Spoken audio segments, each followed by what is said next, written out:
Hi everyone, my name is Lisa Masten. I'm the library director at the Lucy Robbins Wells Library, and we're here today for another ReDefined Reads program. ReDefined Reads is showing you how to repurpose old books or old book pages into something fun. Today's craft, we're going to be making literary blooms. We're going to be making black-eyed Susan flowers with old book pages. So in order to do that, you need to have the inside of an old book. This is a book that was discarded because there was a problem with the book, and what you want to do is rip out some of the pages. I usually use about 3 or 4 pages at once when I rip them out, because we're going to be cutting out the flowers. So when you rip out your pages, it's going to look like this. And if you notice, there's margins all around the pages. What I like to do is cut off those margins, so you just have the text of the page. And then I take that after I've cut it out, and I'm going to take something that has a 2-inch diameter circle on it. And I found a cup in our cupboard, and I'm going to take and trace the bottom of the cup to create a 2-inch circle. So I take this and I trace it all around, and I'm going to create a circle. It's like this. And now what I'm going to do is I'm going to cut it out. And by doing multiple pages, you can cut out like 3 or 4 circles at once, which just saves you a lot of time. So then what I want to do is start cutting. And I'm going to cut until I get my circle.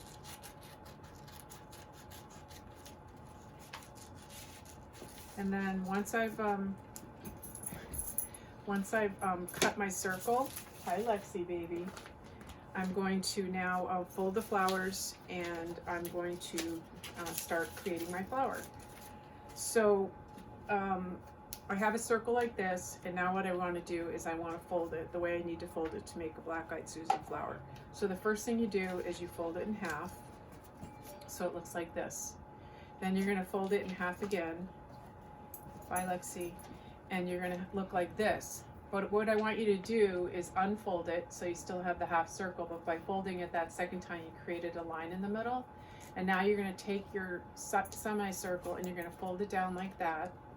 And then you're going to fold it again so that you fold the other side over, so you end up with like a cone.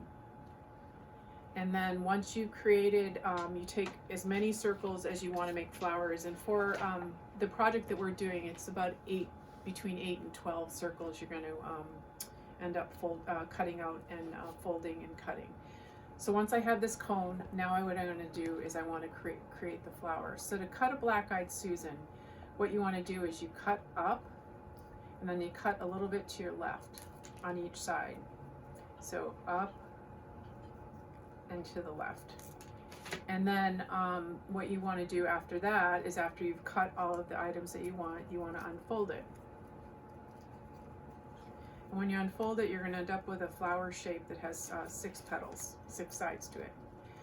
And then what you want to do is you want to take your scissors and you want to cut between 2 of the petals into the center, just one cut like that. And you do that for all of your flowers. So we're going to just cut, and then you end up having something that looks like this.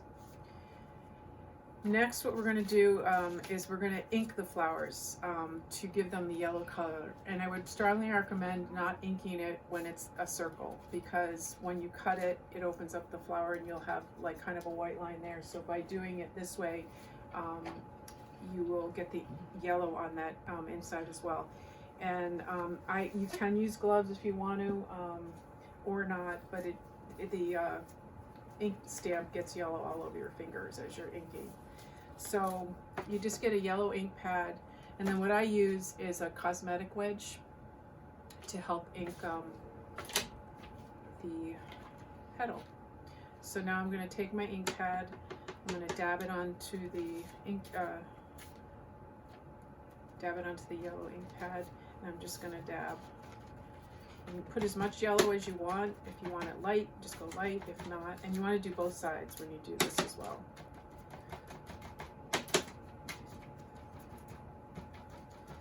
So then I end up with a yellow flower. So do that for all your flowers at once. It's easier to do all the inking at once. Do all, you know, all the cutting, all the inking, and all the gluing at once. Okay, so we've inked a couple, and now what we're going to do is we're going to glue and start to create the shape of the flower. So what you want to do is you take your glue, and it can be like a clear Elmer's glue or white Elmer's glue, whatever, or even a glue gun. Dab the brush into the glue, and you're going to put the glue on the inside of this petal here. So I'm just going to brush the glue here. I'm going to take this and I'm going to hold it like this, and now I've created the shape of a flower. And what I would do is glue all your flowers like this first, because you want to let it dry before you move on to the next phase. So you glue, there's the shape of your flower, and then just let it dry, and it takes, you know, 15 or so minutes for everything to dry. So once it's dried, it's going to look like this. And then the next thing we want to do is we want to glue our button on. So once you inked your flower and it looks like this, now what we're going to do is we're going to glue the button that creates the black center of the Black-Eyed Susan. You can use a small black button or a small black bead, and you take your glue and you want to dab it in the middle, and then also take the back of your bead or your button and put a generous amount of glue on the back. And then you're going to take the button and you're going to glue it right into the middle of this flower. And I found with these brushes, the one thing that was kind of nice, you have the flat bottom.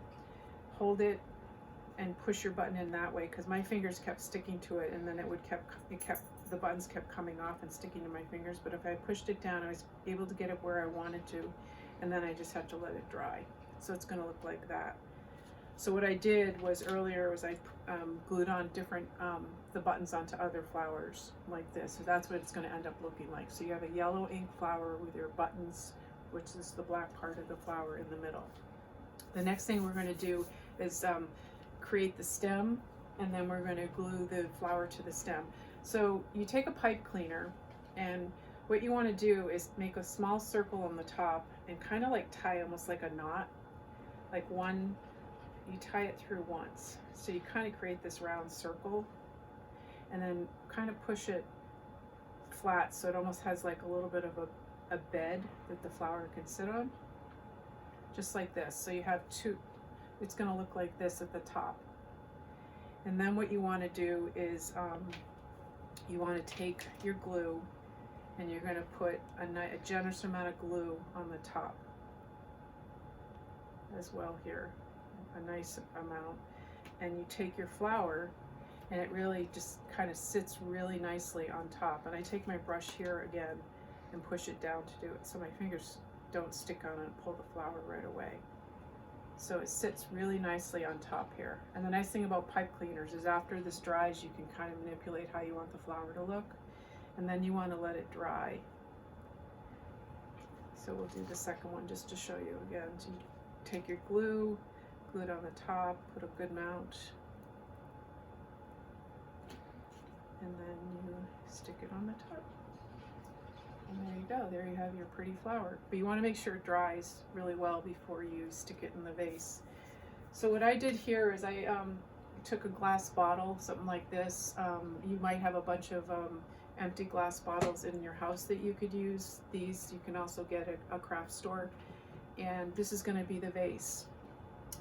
And what you want to do is, as you're making your flowers, what I did is I just kind of stuck them in the vase to let them dry.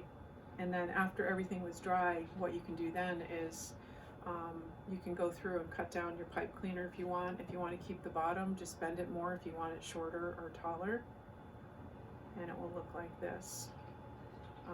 But you can cut, or you can just bend the pipe cleaner.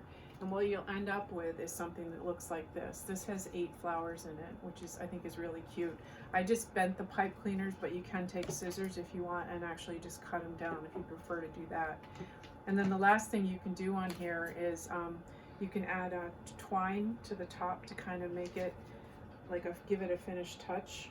and you can use as much or as little twine as you want, and really it's just a matter of you to kind of wrap it around, and then you can just tie it at the end, and you really just almost need just like a knot, and it kind of gives it a final touch. And the one thing you can also do if you want, it's really up to you, is you can, with these jars, you can also paint them if you want to kind of give it a different look at the bottom. So I kind of did that on this one, but this is what your final product looks like, which is really cute. With this project here, you get a kit, which is over here. I just moved it. In your kit, you're going to get your pipe cleaners, you're going to get gloves, glue, an ink pad, a cosmetic wedge, a paintbrush, twine, and you're going to get your own glass bottle along with the instructions. And I hope you have a lot of fun making this. You can definitely make it fuller if you want, but it's just kind of a sweet thing, and it's kind of nice to have this time of year, because who doesn't need spring? So thank you very much for watching this, and I hope you have fun making this. We do have some kits that are still available while supplies last. You just have to call the library at 860-665-8700. And thank you very much. Have a good day. Bye-bye.